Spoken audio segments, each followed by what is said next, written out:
हमारे एक सब्सक्राइबर हैं जो कि लिखते हैं कि सर आप अपनी वीडियोस में बताते हैं कि इंसान को फंगल इन्फेक्शन, बैक्टीरियल इन्फेक्शन या वायरल इन्फेक्शन तब होते हैं जब इंसान का इम्यून सिस्टम वीक होता है। मेरे साथ समस्या ये है कि मुझे जल्दी जल्दी फीवर होता है, खांसी होती है और फंगल इन्फेक्शन भी बार बार रिपीट हो रहा है। हर बार फीवर होने पर डॉक्टर रिपोर्ट्स कराते हैं और रिपोर्ट्स नॉर्मल आती हैं।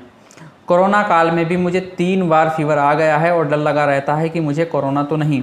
मुझे ये बताएं कि मैं कैसे अपने इम्यून सिस्टम को डेवलप करूं ताकि सारी बीमारियों से बचा रहूं। टीवी पर भी डॉक्टर बोलते हैं कि कोरोना से बचने के लिए आपका इम्यून सिस्टम स्ट्रांग होना चाहिए। देखें, ये बात बिल्कुल ठीक है कि जिस इंसान का इम्यून सिस्टम वीक होता है उसको जल्दी जल्दी बीमारियां लगती रहती हैं। ठीक है, कई बार फंगल इन्फेक्शन होता है, कई बार बैक्टीरियल इन्फेक्शन होता है, कई बार वायरल इन्फेक्शन होता है। आप देखेंगे कि हमारे यहाँ सीजनली बीमारियाँ चलती हैं।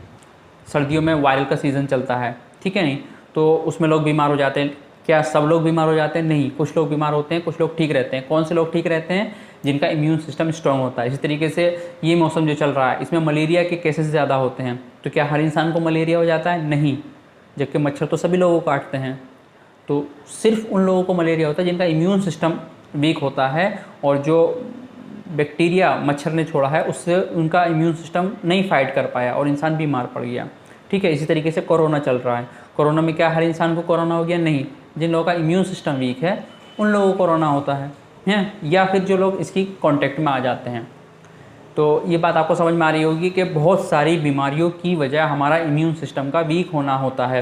कैसे होता है इम्यून सिस्टम वीक? तो छोटा सा आप ये समझ लीजिएगा। देखिए, अगर हमारी डाइट अच्छी नहीं है और हमारा लाइफ स्टाइल अच्छा नहीं है तो इम्यून सिस्टम वीक हो जाता है। बहुत सारी दवाएं अगर इंसान लंबे पीरियड तक खा रहा है तो इंसान का इम्यून सिस्टम वीक हो जाता है किसी भी बीमारी के लिए। ठीक है, इसके अलावा अगर आप बहुत ज़्यादा फास्ट फूड खाते हैं, सॉफ्ट ड्रिंक, कोल्ड ड्रिंक, ठीक है, या अल्कोहल ले रहे हैं, इसके अलावा सिगरेट, तंबाकू, बीड़ी, चाय, इन सबसे इम्यून सिस्टम वीक होता है। अगर आप पूरा दिन बैठे रहते हैं, आराम करते रहते हैं, काम नहीं करते हैं तो हमारा इम्यून सिस्टम वीक होता है। ठीक है जी। इस तरीके से वीमेन के साथ मसला होता है, वो न्यूट्रिशन प्रॉपर नहीं लेती है, वो फ्रूट्स से बचती हैं, फ्रूट्स कम खाती हैं, इसलिए उनके अंदर वो बच्चों को फीडिंग करा रही होती है या प्रेगनेंसी के अंदर आयरन और कैल्शियम की डिफिशियंसी हो जाती है तो वीमेंस का इम्यून सिस्टम वीक हो जाता है। इस तरीके से बच्चों का इम्यून सिस्टम उतना डेवलप नहीं होता है, वो भी वीक होता है।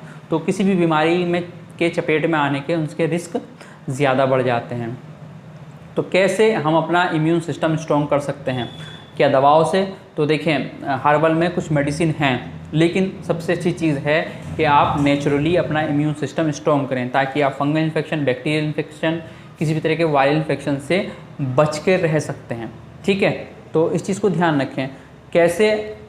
हर रोज़ थोड़ा बहुत पैदल चला करें। पैदल चलना बहुत अच्छा होता है, सेहत के लिए बहुत अच्छा होता है पैदल चलना।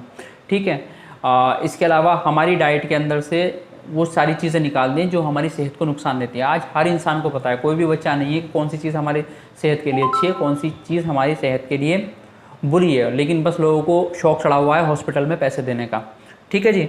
अब मैं बात कर लेता हूँ कुछ मेडिसिन की कि जो मैं बताता हूँ अगर इंसान का इम्यून सिस्टम उसको लग रहा है कि वीक है और जल्दी जल्दी उसको खांसी हो जाती है, जल्दी जल्दी उसको नज़ला हो जाता है, जल्दी जल्दी उसको बुखार आ जा रहा है और रिपोर्ट सारी नॉर्मल आ रही हैं, ठीक है, या जल्दी जल्दी उसको फंगल इन्फेक्शन हो जा रहा है, बार बार रिपीट हो क्या आ रहा है, ठीक नहीं हो रहा है, तो उसके लिए क्या करें? इसमें एक चीज़ और मैं इनको कर देता हूँ। अगर किसी को बार बार जल्दी जल्दी टाइफाइड पॉजिटिव आ रहा है तो उसमें क्या करें? देखो, कुछ मेडिसिन है, एक तो हिमालय की है इम्यून सेंट के नाम से। ये फंगल इन्फेक्शन में, बैक्टीरियल इन्फेक्शन में आपको बार बार बुखार आ रहा है, आपको बार बार खांसी हो रही है, ठीक है, रिपोर्ट के अंदर कुछ नहीं आ रहा है। यहाँ ये बात याद रखें, रिपोर्ट के अंदर कुछ नहीं आ रहा है तब की बात कर रहा हूँ मैं।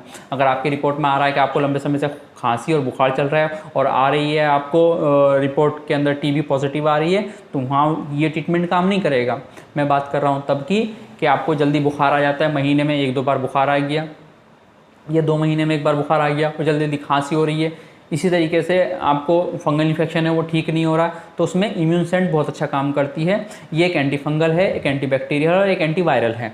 ठीक है, किसी भी तरह का इन्फेक्शन आपको अगर जल्दी जल्दी हो रहा है तो उसमें बहुत अच्छा रिजल्ट इसका आपको देखने को मिल जाएगा। टैबलेट फॉर्म में आती है, लिक्विड फॉर्म में नहीं आती है, और यही इसका माइनस पॉइंट है। हमने जो लोगों को हिमालय सेप्टेलिन बताया था, हालांकि सेप्टेलिन से अच्छा इसका परफॉर्मेंस है, और ये मैं इसलिए बता रहा हूँ कि जो फंगल इन्फेक्शन के पेशेंट ट्रीटमेंट ले रहे हैं हमारा और कहते हैं उनको हिमालय सेप्टेलिन से रिजल्ट नहीं मिल रहा है, तो वो हिमालय का इम्यून सेंट ट्राई कर सकते हैं टैबलेट फॉर्म में, सिर्फ बड़ों के लिए, खाना खाने के बाद एक टैबलेट सुबह में और एक शाम में। ठीक है, नेचुरल है, हर्बल है, कोई साइड इफ़ेक्ट नहीं है। लेकिन फिर भी हम एहतियात के तौर पे इसलिए बता देते हैं, कई लोगों का डाइजेशन बहुत ज़्यादा वीक होता है, तो हम उसको लिक्विड फॉर्म में बताते हैं हिमालय सेप्टेलिन सिरप एहतियात के तौर पे। कि कई बार ऐसा होता है कि टैबलेट फॉर्म जो है आसानी से डाइजेस्ट नहीं होती है और इंसान को गैस्ट्रिक प्रॉब्लम हो जाती है, गैस बन जाता है, इंडाइजेशन की शिकायत हो सकती है कंटिन्यू अगर ले रहा है तो।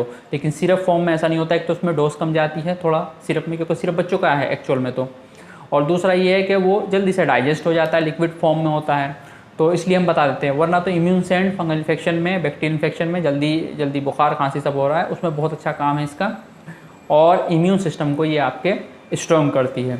दूसरी है हिमालय सेप्टेलिन सिरप, आप सब जानते हैं, मैं कई बार इसके बारे में बता चुका हूँ, पिछले 1 साल से बता रहा हूँ, तकरीबन 2 साल से बता रहा हूँ कि हिमालय सेप्टेलिन सिरप बच्चों में और बड़ों में दोनों में बहुत सेफ़ है।